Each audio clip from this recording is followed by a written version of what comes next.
एक समय की बात है। एक घने जंगल के अंदर बड़ा सा तालाब था। उस तालाब में बहुत सारी मछलियाँ रहती थीं, जिनमें से 3 मछलियाँ एक दूसरे की पक्की दोस्त थीं। इन तीनों का स्वभाव बिल्कुल अलग था। इनमें से 2 बहुत समझदार थीं। पहली संकट आने के पहले ही अपना बचाव कर लेती थी, दूसरी संकट आने पर अपनी सुरक्षा कर लेती थी, जबकि तीसरी सब कुछ भाग्य पर छोड़ देती थी। तीसरी मछली कहती थी, अगर भाग्य में संकट होगा तो हम कुछ नहीं कर सकते, और भाग्य में नहीं होगा तो कोई भी हमारा कुछ नहीं कर सकता। एक दिन रास्ते से गुजर रहे एक मछुआरे ने उस तालाब को देख लिया।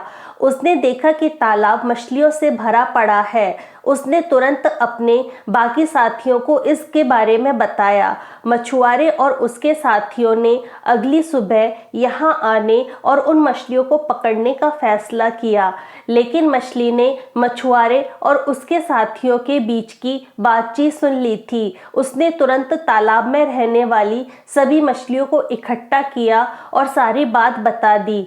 पहली मछली बोली कि हो सकता है कि कल मछुआरे आकर हमें जाल में पकड़कर ले जाए, उससे पहले ही हमें यह स्थान छोड़ देना चाहिए। तभी तीसरे नंबर की मछली बोली, अगर वो कल नहीं आए तो यह हमारा घर है, हम कैसे इसे छोड़ सकते हैं। अगर भाग्य में लिखा होगा तो हम कहीं भी हों मारे जाएंगे, और नहीं लिखा होगा तो हमें कुछ नहीं होगा। कुछ मछलियों ने तीसरे नंबर की मछली की बात मान ली और वहीं रुक गईं। अन्य 2 मछलियाँ तीसरी मछली को समझाने में असमर्थ थीं, इसलिए उन्होंने बाकी मछलियों के साथ तालाब छोड़ दिया। अगले दिन सुबह मछुआरे और उसके साथियों ने अपना जाल डाला। जो मछलियाँ रह गई थीं वे सभी पकड़ी गईं।